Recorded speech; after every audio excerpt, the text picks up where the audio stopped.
Hashem.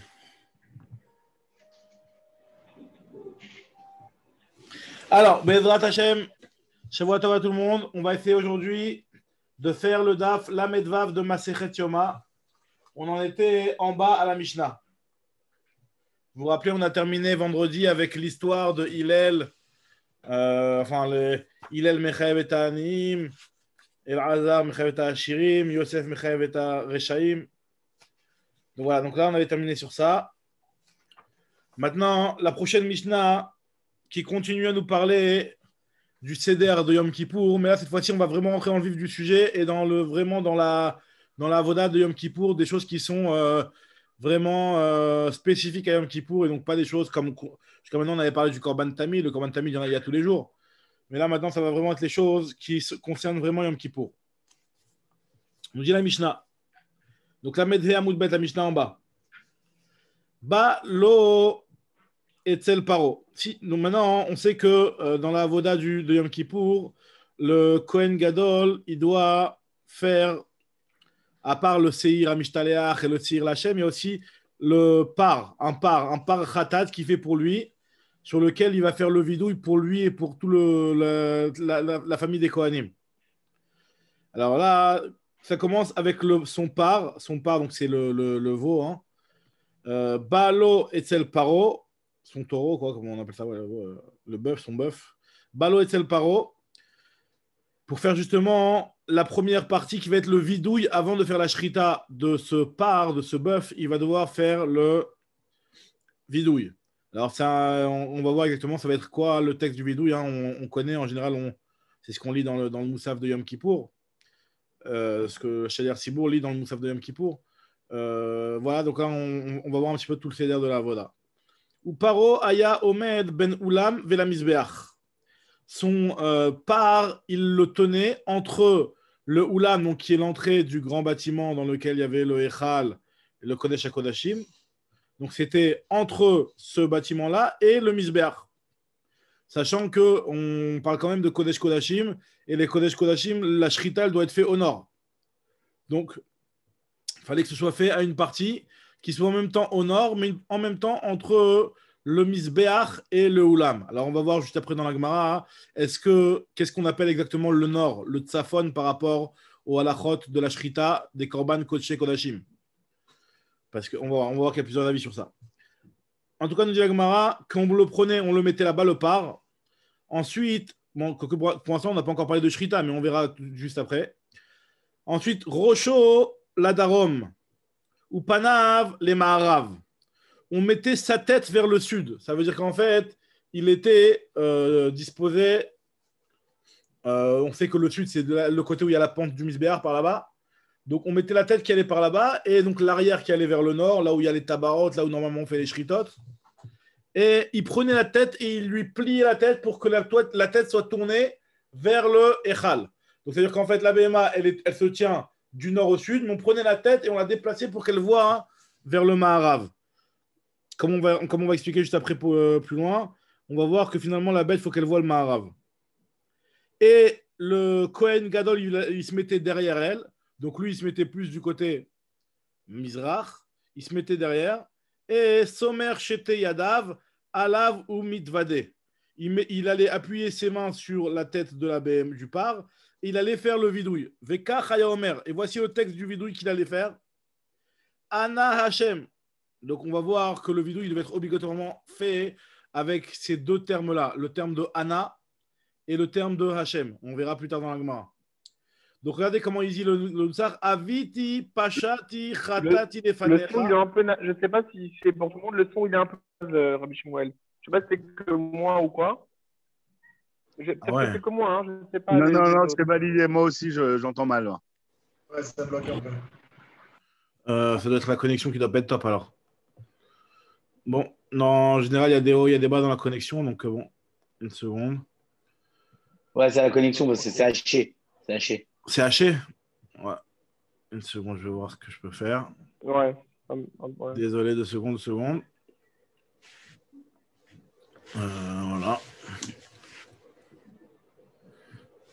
Sinon, la vérité, en mode YouTube, c'est impeccable. Hein, même si on c'est pas interactif, mais en tout cas, c'est limpide, quoi. Ouais, c'est vrai aussi. Là, ça devrait marcher mieux. Là, je suis déjà à 20 mégas, donc c'est déjà mieux. En tout cas, bon, voilà. Sûrement, peut-être, il y aura peut-être des petits passages où ça va être un petit peu assuré, mais bon, globalement, j'espère que ça va être bon. En tout cas, voilà. Donc, la Mishnah continue, elle nous dit Vekach haya omer ana Hashem, aviti, pashati, chatati, lefanecha, ani ou beti. Donc là, il parle que pour lui et sa famille. Ani ou beti. Après, on verra qu'il va parler après de tous les Kohanim. Ça va être dans un deuxième temps. Après, il continue, il dit Ana Hashem. Kaperna la avonot, pardonne les fautes. Alors, on va voir c'est quoi exactement. Qu'est-ce qu'on appelle les fautes, les avonot? Qu'est-ce qu'on appelle les fautes qui sont des pshaïm? Et qu'est-ce qu'on appelle les fautes qui sont des chataot? Puisque finalement, c'est trois termes qui font référence à différents types de averot. On verra que les chataot, ça fait référence aux fautes qui sont faites beshogeg. Les avonot, aux fautes qui sont faites bémézid. Et les pshaïm, les fautes qui sont faites bémézid, mais avec de la rébellion. Encore plus... avec de l'effronterie, quoi.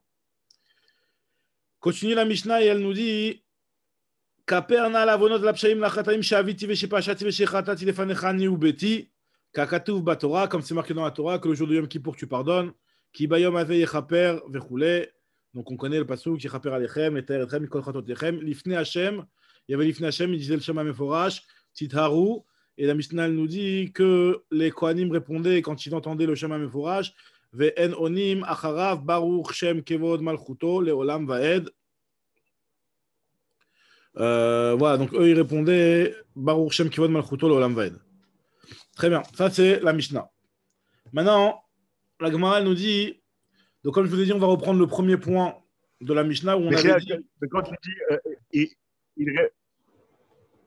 quand on dit il répondait, c'est qui? C'est le Ham ou c'est le Kohanim qui était avec lui? Non, à Kohanim et Ham. Vonim Acharav, c'est tout le monde, quoi. Tout celui qui entendait. Tout celui qui entendait, il devait répondre ça. Donc, il y avait les Kohanim, il y avait le Ham, il y avait tout le monde, quoi. Vea Kohanim, Vea Ham, Omdim Bazara, Besha Shomrim, il se prosternait, il disait Baruch Shem Kevod Malchuto leolam vaed. Comme on dit dans la Chazara du Moussaf. Ensuite, maintenant, on va revenir sur ce qu'on a dit. Le part du Kohen Gadol, on avait dit que c'était un korban qui était un korban khatat, donc qui normalement doit avoir une shrita qui est batsafon. Et on voit ici que le fait de le mettre entre le misbéach et la hazara, c'est... Ouais. Entre le misbéach et la hazara, le fait de le mettre entre le misbéach et la hazara, c'était encore considéré comme le tsafon. Donc maintenant, la Gemara va nous rapporter sur ça une marloquette. Qu'est-ce qu'on appelle exactement le tsafon par rapport à la shrita des korbanot? Alors, c'est quoi le tsafon? Nous dit la Mishnah, nous dit la Gemara, manch matle, quel est l'avis qui pense d'Amar ben ulam vela misbeach katsafon, qui considère que la partie qui est entre le ulam et le misbeach est aussi considérée comme le tsafon. Alors, nous dit la Gemara, c'est l'avis de Rabbi Elazar be Rabbi Shimon. Rabbi Elazar be Rabbi Shimon hi Detanya. Comme il y a marqué le son, ça va pas du tout. Hein. Le son, ça va pas du tout. Le son, ça va pas du tout. Ouais. Ouais. Si, à la limite, c'est vrai que si on fait sur YouTube, c'est bien. Enfin, avec votre permission, bien sûr, à chacun. Mais là, c'est dommage, on ne profite pas. Enfin, moi, je trouve qu'on ne profite pas tellement du. Non, mais le problème, c'est que si la connexion elle est nulle, elle va être nulle aussi sur YouTube. Hein. Il n'y a pas de différence. Je pense, non? Je sais pas, en fait. Ah, ok. Je sais pas.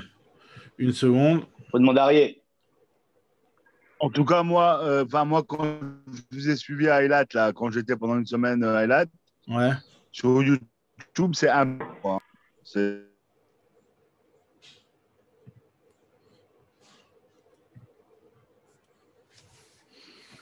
Alors voilà, une seconde.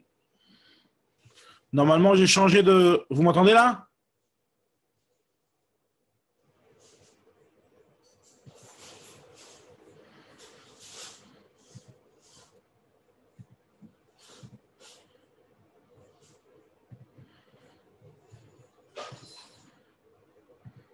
Tu veux Ouais, je suis là, c'est mon Mechila. J'ai juste redémarré le truc pour que ça fasse mieux. J'ai changé de... Hop. Voilà, donc normalement ça continue. Normalement ça devrait être mieux. J'ai changé de créneau, j'ai changé de channel, donc normalement je suis dans un channel pas automatique. Normalement ça doit être mieux. Alors je continue. Alors, nous dit la Gemara. Donc, man shma'atle de Amar ben Ulam vela misbeach tsafon. quel est l'avis qui considère qu'entre le Oulam et le Misbéach est considéré comme le Tzafon? Nous dit la Gemara, c'est Rabbi Elazar et Rabbi Shimon. Rabbi Elazar et Rabbi Shimon, ils pensent comme ça. Pourquoi? Des Tanya. Donc il y a une discussion, il y a différents avis. Qu'est-ce qu'on appelle le Tzafon? Ezeu Tzafon. Alors pour vous, le Tzafon, c'est quoi exactement? Le Tzafon, il y a trois façons de voir le Tzafon. On va avoir trois avis différents. Il y a le premier avis qui considère que le Tzafon, c'est à partir du mur du Misbéach jusqu'au mur nord de la Hazara, toute cette partie-là, et en fait tout ce qui est en face du Misbéach. D'accord? Donc il y a les 32 hamot du Misbéach. Dans la largeur des 32 hamot du Misbéach, c'est cette partie-là qui est le Tzafon. D'ailleurs, effectivement, c'est là-bas où il y avait les tabaot. En général, on faisait la shrita là-bas.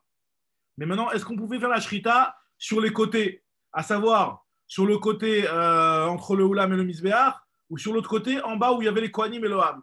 Ça, c'est une marloquette entre les Tanaïm. C'est ce que nous dit la Braïta tout de suite.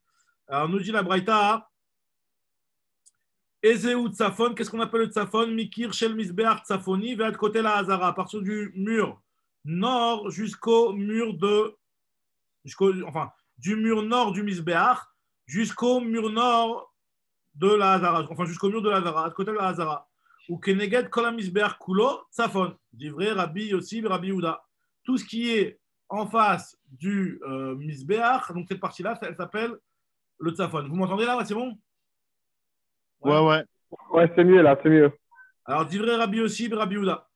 Rabbi Elazar, Rabbi Shimon Mosif, Af ben Aoulam vela Misbéach. Lui, Rabbi Elazar, Rabbi Shimon, il rajoute, même entre le Oulam et le Misbéach, c'est aussi considéré comme le Tzafon. Alors, pour vous envoyer, là, j'ai dans des dessins pour vous faire comprendre un petit peu cet avis-là. Je l'envoie sur le groupe tout de suite, en live, pour vous montrer exactement quels sont les différents avis. C'est en noir et blanc, donc c'est peut-être possible qu'on ne va pas y voir très clairement, mais en tout cas, voilà. Donc, en fait, il y a un avis qui dit que la partie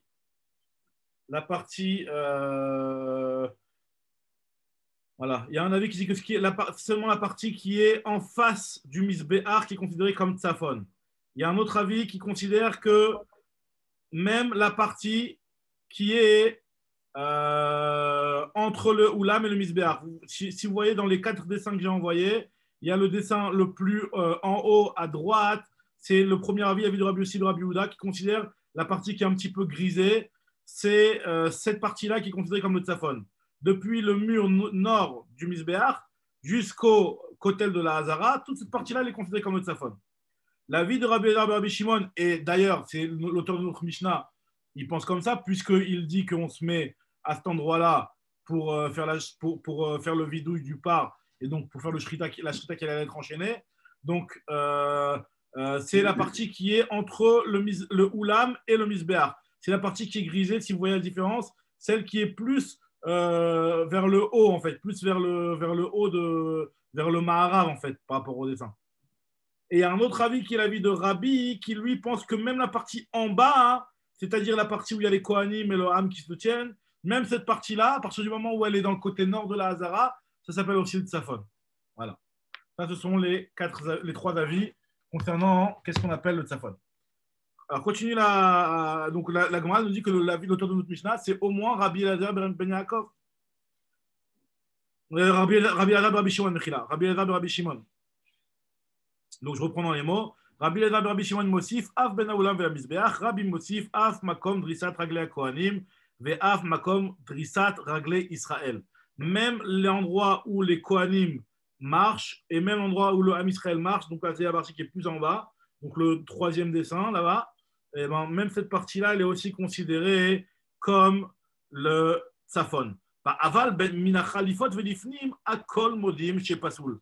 Par contre, dans les alors la partie Khalifot, c'est la partie, si vous regardez dans le 4e dessin, il y a une petite flèche avec l'endroit qui est sur la droite du Oulam. Sur la droite du Oulam, il y a aussi une partie de la Hazara. Et ben, cette partie-là, même si finalement elle est au nord de la Hazara, et ben, elle n'est pas considérée comme Tzafon par rapport à la chod de la Shrita. Alors, nous dit la Gemara, a priori, notre Mishnah, elle va comme qui? Elle va comme Rabbi Elazar Rabbi Shimon. La Gemara se pose la question, elle dit oui, mais elle va aussi comme Rabbi. Lima Rabbi Elazar Rabbi Shimon hi velo Rabbi. Est-ce que tu es en train de me dire ici que ça va comme Rabbi Elazar Rabbi Shimon et pas comme Rabbi? Rabbi, lui, c'est celui qui avait dit que non seulement la partie qui est en face du Misbéach, mais même la partie qui est au-dessus entre le Oulam et le Misbéach, et même la partie qui est en dessous, l'endroit où les Kohanim et le Israël marchaient. Donc, nous dit l'Agmara, alors quand tu me dis que c'est que Rabbi Lézar, Rabbi Shimon, tu veux m'exclure Rabbi, pourtant même Rabbi peut aller comme ça.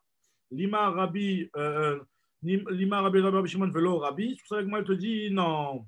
Afilou Tema Rabbi, ça peut très bien aller aussi comme Rabbi.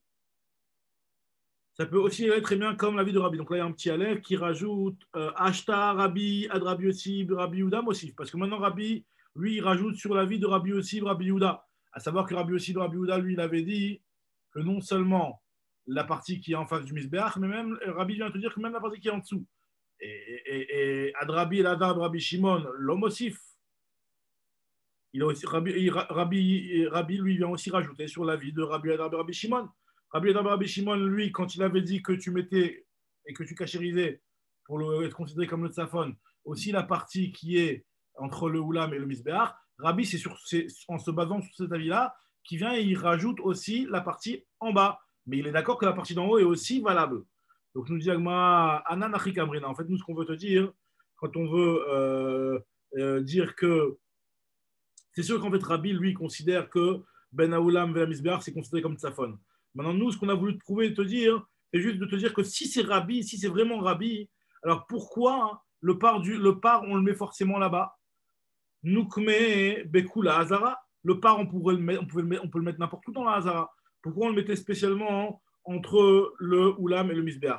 Moi, je ne comprends pas. Même d'après Rabbi Lézar et Rabbi Shimon, tu peux te poser la même question. Si c'est caché de partout, la partie qui est derrière le Misbeach jusqu'au niveau de la Hazara, pourquoi on ne le met pas là-bas? Et la raison que tu vas me donner, c'est parce que vu que le Kohen Gadol, il a devoir faire la shrita là-bas, donc on le met, vu que le Kohen Gadol, il se tenait là-bas, pour ne pas fatiguer le Kohen Gadol, on l'emmenait par là-bas. Donc pareil, c'est pour cette même raison que d'après Rabbi, il serait d'accord qu'on le mettait à cet endroit-là, à savoir entre le Oulam et le Misbeach. C'est ce que nous dit avec moi tout de suite. Et là, Maï Rabbi, là, Rabbi Shimon, venu comme Ben Misbeach la Kotel. D'après Rabbi Shimon, on n'a qu'à aussi le mettre entre le Misbeach et le mur.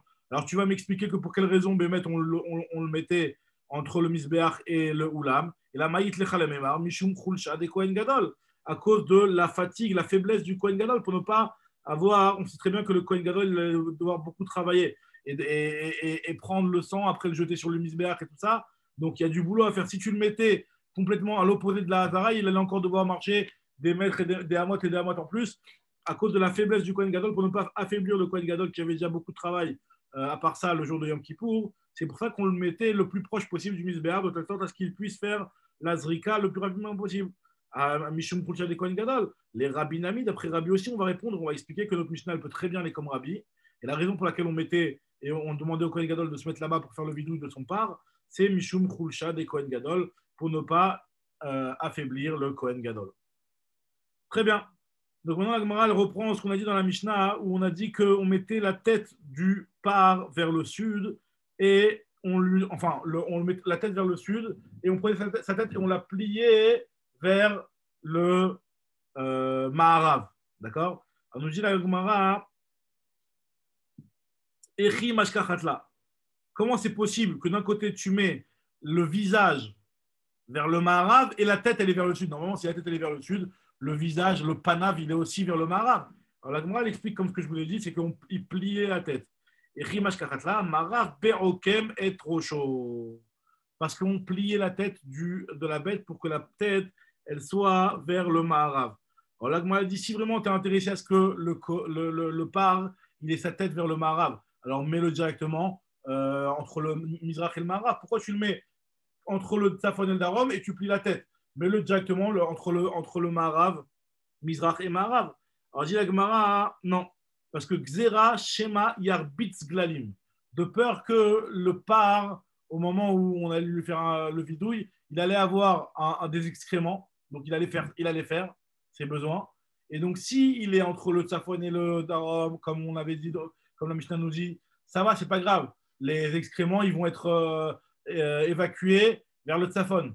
Tandis que si tu le mets entre le Mizrach et le Maharav, ça risque de venir vers le Misbeach. Et donc, c'est un manque de kavod par rapport au Misbeach d'avoir la BMA qui allait faire ses excréments comme ça en direction du Misbeach. Donc, de peur que la BMA vienne à faire ses besoins en plein milieu de la cérémonie, là, et donc ça allait être un bisayon, un gnaï pour le Misbeach que le par fasse à cet endroit-là. C'est pour ça qu'il fasse à cet endroit-là, à la limite, c'est pas ça qui dérange. Ce qui dérange, c'est que l'endroit d'où ça sort, il soit en face, un petit peu nez à nez avec le misbéar, quoi. Ça, on ne veut pas. Donc, c'est pour ça qu'on le mettait dans l'autre sens. Continue la Gemara. Tanoura Banan. Ketza, donc là maintenant on va rentrer dans la mitzvah de smicha par rapport aux autres kodesh kodashim, qui sont en général faits batsafon, pas spécialement faits à l'endroit qu'on vient de dire, mais de manière générale, la smicha, comment elle était faite, nous dit la Braïta, Tanoura Banan, Ketza tzomer, Hazevach omed batsafon, Upanav le ma'arav. Le korban se tenait au nord, donc au nord de la Hazara, qui est l'endroit où on va faire la shrita. On mettait toujours le visage de la BMA vers le Maharav. Et donc, ça c'était la base. La Somer et celui qui faisait la Smicha, Omed Ben Mizrach ou Panav le Maharav. Lui, il se tenait à l'est en se tournant vers l'ouest. Ça veut dire qu'en fait, il y a la BMA et lui se met derrière la BMA, il va faire la Smicha. D'accord? Et nous dit la Braïta, hein, il mettait ses mains, maniach shete yadav ben shete kranot shel zevach. Il mettait ses mains entre les deux cornes du korban. Bilvat sheloye davar chotzetz beno leben azevach. La seule chose là, qui était indispensable, c'est qu'il n'y ait aucune chatzitza entre ses mains, aucune séparation, aucune chose qui va poser un problème de chatzitza entre la tête du korban et donc ses mains. Donc, aucune khatitsa, d'accord? Un petit peu comme le mikvé, quoi. Alors, maintenant, il faisait sur ça un vidouille ou mitvadé. Et c'est quoi le vidouille qu'il faisait? Il faisait un vidouille en correspondance avec la faute qu'il avait faite. Donc, si c'est un khatat, il faisait les vidouilles de la faute du khatat qu'il avait faite, d'accord? Donc, on sait que les lavim, en général, quand il y a un chiyuv karet, quand c'est méside, il y a un khatat, d'accord? Donc, ça, c'était les avérotes qui sont chayav khatat. Après, il y a les fautes qui sont hacham. Hacham, c'est certaines avérotes aussi. Par exemple, celui qui vole, ou celui qui jure à faux, ou celui qui a fait une me'ila. Tous ces hachamotes-là, donc il a porté un korban hacham, et donc il faisait le vidouille de la avéra en question. Al-hacham, comment il est marqué ici? Al-hacham, avon hacham. Il faisait le vidouille donc de la faute du hacham. Al-ola, et là maintenant, on va un petit peu entrer et savoir le ola. Qu'est-ce que le Ola venait expier? Al-Ola, avon leket, shicha, upea, ou maser ani, divrei Rabbi Yossi Galili. D'après Rabbi Yossi Galili, le Korban Ola venait expier sur les avérotes suivantes. Leket, donc leket, c'est le fait de devoir ne pas ramasser leket, shicha, upea. Donc leket, c'est des parties des gerbes que normalement on ne doit pas ramasser au moment où elles sont tombées. Donc il y a deux choses, un petit peu la même idée. La shikha, c'est ce qui a été oublié, et le leket, c'est ce qui est tombé au moment de la katsir. Au moment du katsir, on a une obligation de le laisser au anim, comme c'est marqué dans la Torah, ouais, leket ketzir echalot laket, on a vu dernièrement. Il y a marqué derrière ça, la aniv et la guerre ta'azavotam. Il faut le laisser au anim. Maintenant, ça c'est la mitzvah de leket. La mitzvah de shechat, c'est ce qui a été oublié, c'est-à-dire que je suis en train de labourer, hop là je passe et j'ai laissé une partie non labourée. Quand c'est une partie qui n'est pas trop importante, on a l'obligation normalement de la laisser, au anim. PA, donc c'est le 1/60e. Enfin, la Torah n'a pas de chiot, mais en tout cas de laisser un coin du champ pour les anim aussi. Ou maaser ani, c'est donc le fameux maaser qui était donné la 3e et la 6e année pour les anim. Maintenant, si ces choses-là, le type, il les a pris pour lui, il ne les a pas données, le korban ola, c'est sur ça qu'il pardonne. Parce qu'en fait, le korban ola, enfin, l'idée, c'est qu'il n'y a pas de korban khatat sur ça. Parce que ce n'est pas des choses sur lesquelles il y a une avéra de karet. D'accord? Il n'y a pas de korban khatat. Donc, sur cette avéra-là, sur ce genre d'avéra-là, vient le korban ola expier selon l'avis de Rabbi Yossi Galili. Maintenant, la Gemara va nous rapporter l'avis de Rabbi Akiva. Rabbi Akiva lui pense que le ola, il ne vient pas du tout pour ça. Le ola, en fait, il vient, pas que pour ça en tout cas, il vient pour tout ce qui est un lota assez qui n'a pas de malkout et qui n'a pas de punition et d'expiation. C'est-à-dire, en réalité, nous dit Rabbi Akiva Omer, en ola ba'a ela assez, soit les commandements positifs d'une part, donc il n'y a pas de malkout, il n'y a rien sur le commandement positif, Ben, sur ça, le Korban Ola, il vient expier. Et deuxième chose, c'est sur l'Ota AC, chez Nitak les AC. Un commandement négatif qui a été enchaîné avec un commandement positif, comme on avait déjà vu par exemple notar. On sait que le notar, il y a marqué si tu as l'effet du notar, ben, le lendemain, tu devais le brûler. Ça, c'est Nitak les AC. Ça veut dire que la Torah te donne une solution de si tu veux, de correction de ta Avera. D'accord. Donc, dans ce genre de la vim-là, hein, il n'y a pas de malcoute, justement parce que c'est un lavanitak les AC. Et donc, puisque la Torah, elle n'a pas fixé de punition pour ces avérotes-là, hein, le Ola, il vient, il est mechaper sur eux. D'accord. Maintenant, par contre, le Leket, Shicha ou PA, qui eux sont des lavim classiques, ben, il y a un malcoute sur ces lavim-là. Donc, vu qu'il y a un malcoute sur ces lavim-là, le Ola ne vient pas pardonner. D'après Rabbi Akiva, hein, le Ola, il vient pardonner que les avérotes sur lesquels la Torah n'a pas prévu de punition. Le Leket, Shicha ou PA, quelqu'un qui le fait Bémézid, en tout cas avec Atra, etc., il y a un malcoute dessus. Donc, vu qu'il y a un malcoute, ben, le Ola ne vient pas sur ça. Sur quoi le Ola il vient expier? Il vient expier que sur le commandement positif, sur lequel la Torah n'a rien prévu, et le commandement, les lavim sur lequel il n'y a pas de malcoute, comme par exemple un lav anita kleatse. Maintenant, la Gemara va essayer d'expliquer exactement c'est quoi cette marloquette entre Rabbi Yossi à Galilée et Rabbi Akiva. Mais Mike Kamiflege nous dit la Gemara, quel est le yesod de la marloquette entre Rabbi Yossi à Galilée et Rabbi Akiva? Alors, Amar Rabbi Yirmiyah nous dit Belav de Nevela Kamiflege. Leur discussion, elle est au niveau du lave de Nevela. Alors, qu'est-ce qu'il a, le lave de Nevela? Alors, voilà. On avait déjà appris dans Masechet Psachim, je ne sais pas si vous vous rappelez, dans le deuxième Pérec, le lave de Nevela. Normalement, on n'a pas le droit de manger d'une Nevela. Qu'est-ce que la Torah nous a dit? On doit faire quoi avec la Nevela? On doit la donner la guerre, la Nochi Asher Bisharecha, Titenena Ve'achla. Non, la guerre Asher Bisharecha, Titenena Ve'achla, Omachor Timkerena. Soit tu la donnes au guerre qui est chez toi, soit tu la vends au Nochri. Enfin, quand on parle du guerre, ce n'est pas le converti, mais c'est le guerre Toshav. Hein. C'est le goy qui habite en Israël sans faire de problème et sans faire d'émeutes à l'autre ou quoi que ce soit. Hein, ce n'est pas cela. C'est ceux qui sont plus au calme. D'accord. Donc, quand c'est un guerre Toshav qui habite en Israël, donc c'est un goy, d'accord, il a le droit, il n'y a pas de problème. Mais voilà, non seulement il a le droit d'habiter là, mais en plus, quand on a des névélotes, on lui donne gratos. On peut lui donner gratos. En tout cas, il y a une mitzvah de faire ça. D'accord. Donc, nous dit la Gemara, hein, ce lave de Nevela, quelque part, la Torah, elle te dit qu'il ne faut pas manger de Nevela, mais elle te donne aussi quoi faire avec la Nevela.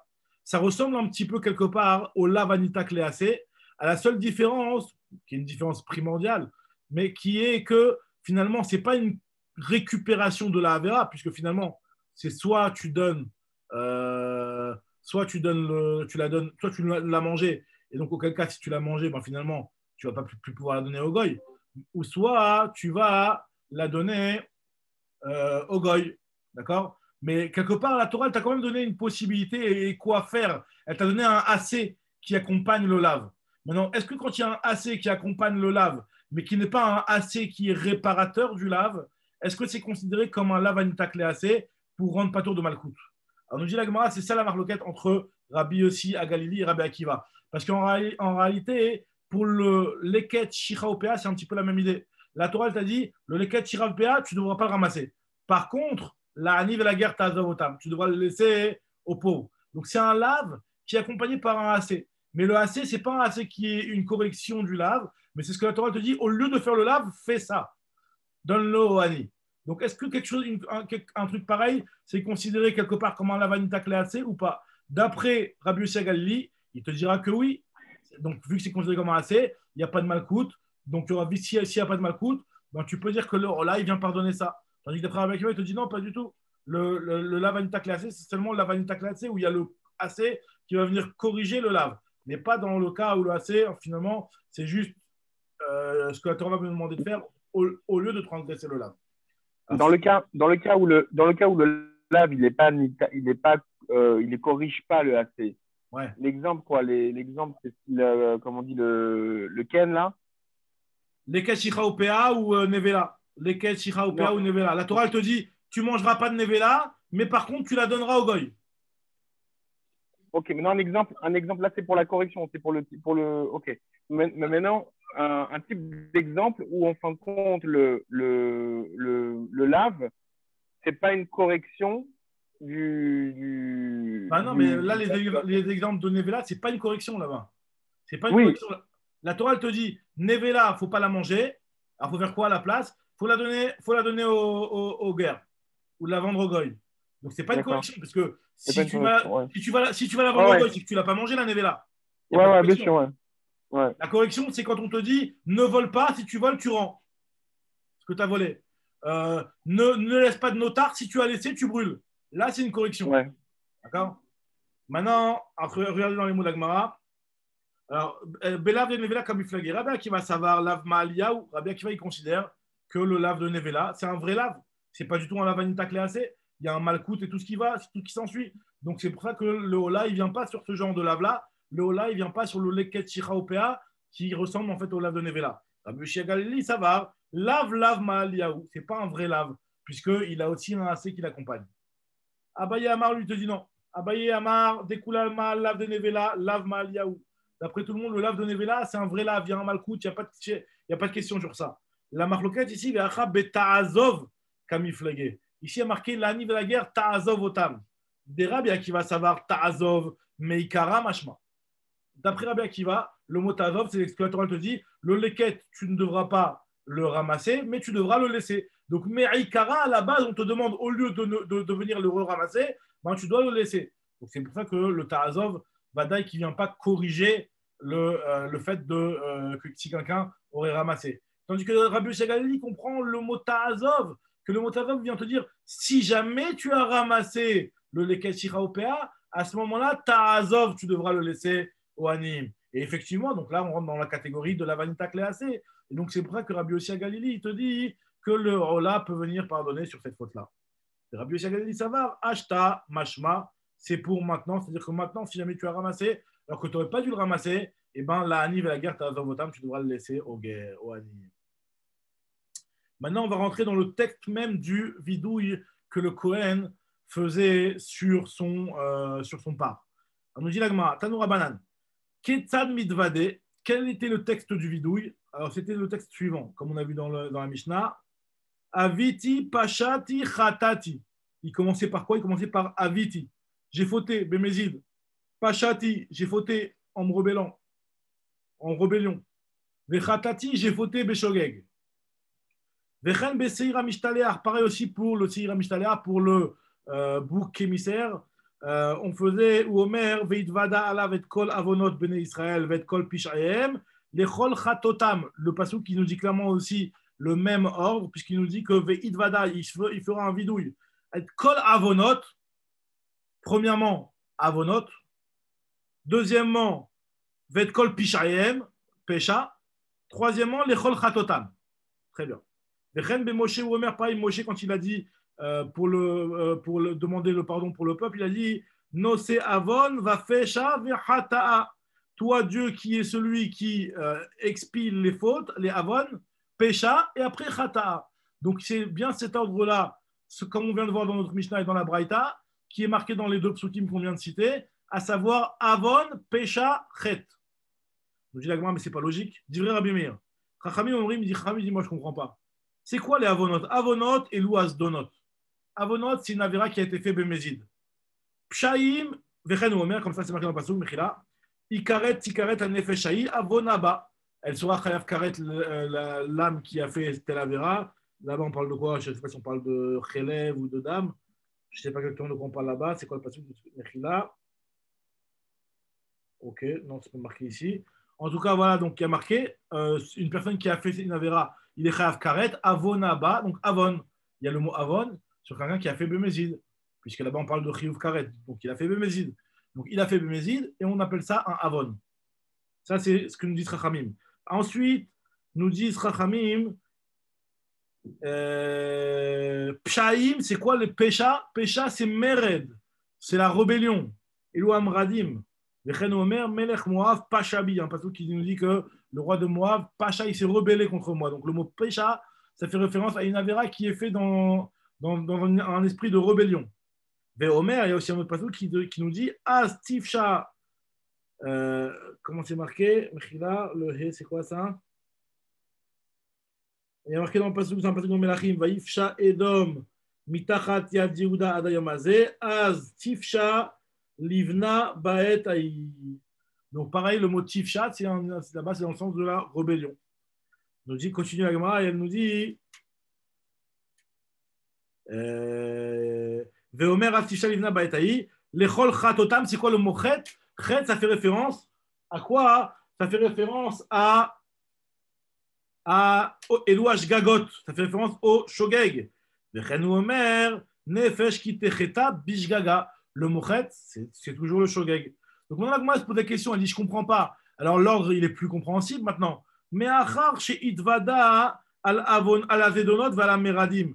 Si le type, il demande pardon sur les avérotes très graves qu'il a fait, bah alors, à plus votre raison, Choser ou Mitvade al-Ashgagot, si Hachem, il lui pardonne les fautes graves, donc les fautes pas graves, c'est sûr qu'il lui pardonne.